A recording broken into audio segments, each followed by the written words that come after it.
Добрый день, уважаемые участники научно-практической конференции «Происхождение народа Саха и развитие государственности Якутии в составе России». Я рад приветствовать всех участников столь важного мероприятия, а также хочу выразить признательность организаторам за предоставленную возможность быть участником на этой площадке в формате онлайн-встречи. Действительно, очень много общего и в историческом контексте, и в экономическом контексте, и в культурном контексте между нашими странами. Я бы хотел небольшие моменты осветить в своем докладе, который называется «Экономические и культурные взаимоотношения Республики Саха, Якутии и Кыргызской Республики». С момента обретения независимости Кыргызстана в новейшей истории Российская Федерация стала стратегическим союзником, основанной на добрых и доверительных отношениях, которые сложились на протяжении общей советской истории. В настоящее время Кыргызстан поддерживает связь со всеми субъектами Российской Федерации, и, конечно, одним из таких является Республика Саха-Якутия. Наше государство связывает не только общность культуры и истории, но и современные культурные и экономические связи. Представители Республики Саха, как и основная часть граждан Кыргызской Республики, являются тюркоязычными странами. По мнению отдельных ученых, существующие исторические традиции связывают происхождение южных истоков якутской культуры, которая шло в тесном контакте с культурой енисейских кыргызов. Известная в исторической литературе культура курган существовала в 6-10 веках на обширной территории Прибайкалья.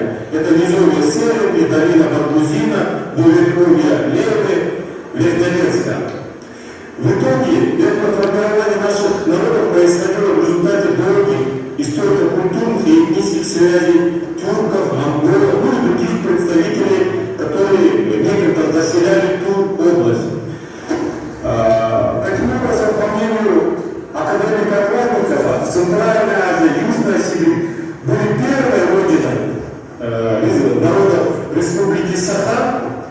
И мы, представители Кыргызстана, считаем Южную Сибирь также своей родиной, исходя из одной из исторических фактов, что мы являемся переселенцами, одна часть кыргызского этноса, то есть кыргызов переселилась как раз из берегов Енисея. Якутско-кыргызские взаимоотношения рассматриваются в трудах многих ученых, культурологов, историков, археологов. Можно отметить работы Константинова. В ней автор разбирается исторические предания якутов, свое происхождение. Среди различных племен, принимавших участие в формировании якутского этноса, называют племя Кыргыз, которые сопоставляют с енисейскими кыргызами. Предположение о том, что якутские предания речи идет именно об енисейских кыргызах, Константинов указывает на наличие многих схожестей по укладу жизни, увлечением, и возделыванием животных, скажем, то есть выращиванием животных, лошадей, а также характерный способ погребания, имеющийся в те времена у народов Саха и Кыргызов, и других ряд признаков. Таким образом, Южная Сибирь является очагом зарождения этной культуры народов Саха и Кыргызов. Несмотря на, как многие ученые, как многие политики и ряд деятелей говорят, несмотря на территориальную отдаленность друг от друга и отсутствие прямых в настоящее время таких связей, у обоих народов наблюдается общность в культурном взаимодействии, унаследованная и имеющая глубокие исторические корни. Конечно, в другое время все эти народы в результате различных миграций, смешивания с другими народами претерпели заметно большие изменения, различные исторические контексты, которые происходили на территории Республики Саха и также на территории Кыргызской Республики, дореволюционный период, после становления советской власти и период независимости определила общий ход развития исторических процессов. Но тем не менее, значит, укрепление культурных гуманитарных связей, оно шло все время и как бы пропитано духом единства и культурного воссоединения. В формате и в настоящее время в рамках Евразийского экономического союза как бы эти традиции усиливаются. Если мы возьмем в историческом контексте культурное взаимодействие, то первые дни кыргызской, значит, ознакомление с культурой Кыргызстана в республике Саха состоялось полвека назад, вернее, в 1966 году. В рамках дней на Амском Улусе прошли юбилейные мероприятия по увековечению памяти Максима Амосова, имя которого тогда только возвращалось всему советскому народу. В знак дружбы народов на Амской земле установили традиционную Комовяз Сергея с памятной табличкой участникам недели кыргызской литературы. В 1966 году состоялось издание первого сборника, переведенного на якутский язык трудов Чингиза Айтматова. Это Верблюжий глаз, Джамиля, первый учитель, Материнская поля и ряд других.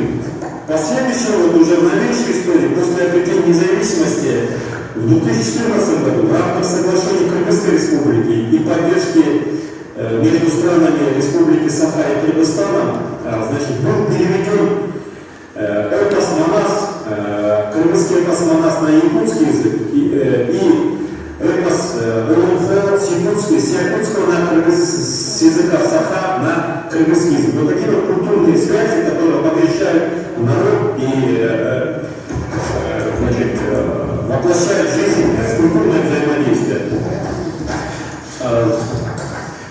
Следует отметить так, что в 2015 году президент Кыргызской Республики, председатель Государственного собрания ИЛТУЭ Республики Саха Александр Джерков обсудили дальнейшие этапы культурного гуманитарного сотрудничества между Кыргызстаном, Республикой Саха. Подчеркнули важность продолжения совместной работы по активизации и углублению двусторонних связей. Следует отметить, что Александр Джерков, как вице-президент Международной ассоциации эпосов народа мира, способствовал популяризации эпоса Манас, произведений Чингиза Айтматова и других кыргызских авторов, а также вел активную работу по увековечению памяти государственного деятеля Максима Кирилловича Амосова. Мы глубоко чтим и уважаем память о Максиме Кирилловиче Амосове. Так, в его честь у нас сейчас в республике, в столице названа улица, в его честь написаны книги, идут театральные постановки. Значит, была установлена в доме, где он проживал, мемориальная табличка с его барельефом. В центре столицы Кыргызской Республики установлен мемориальный бюст этому выдающемуся деятелю. Хотя он и прожил на кыргызской земле немало, являлся, значит, занимал пост председателя Верховного Совета, но вот короткий промежуток времени, то, что он прожил, он оставил огромный след в истории кыргызского народа, как яркий, видный деятель в политической сфере молодого советского государства. Конечно, и кроме культурного взаимодействия, у нас есть и экономические точки соприкосновения с республикой.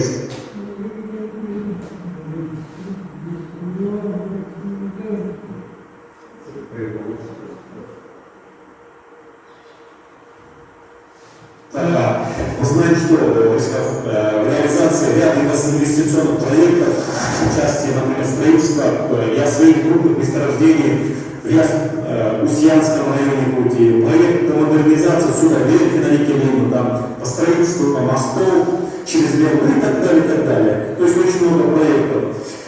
И, конечно, наши граждане Кыргызской Республики, они сейчас, находясь в трудовой миграции, их очень много, и находятся в Республике Саха, участвуют в трудовой миграции, вкладывают свои силы в развитие двусторонних отношений. Конечно, мы бы хотели бы наладить хорошие экспортно-импортные отношения с Республикой Саха, но я думаю, поступательное движение в рамках Евразийского экономического союза, в рамках отдельных направлений, возможно, оно в дальнейшем будет иметь тенденцию роста. Мы бы хотели, например, развивать и сотрудничать в сфере продовольственной безопасности, в сфере химической промышленности с вами. То есть тот опыт, который у вас есть, и тот потенциал, экспортный потенциал, который вы имеете в настоящее время в ряде отраслей промышленности, он очень интересен и важен нам. И в рамках экономической связи, конечно, сфокусированы в этих направлениях, и в рамках ЕРС.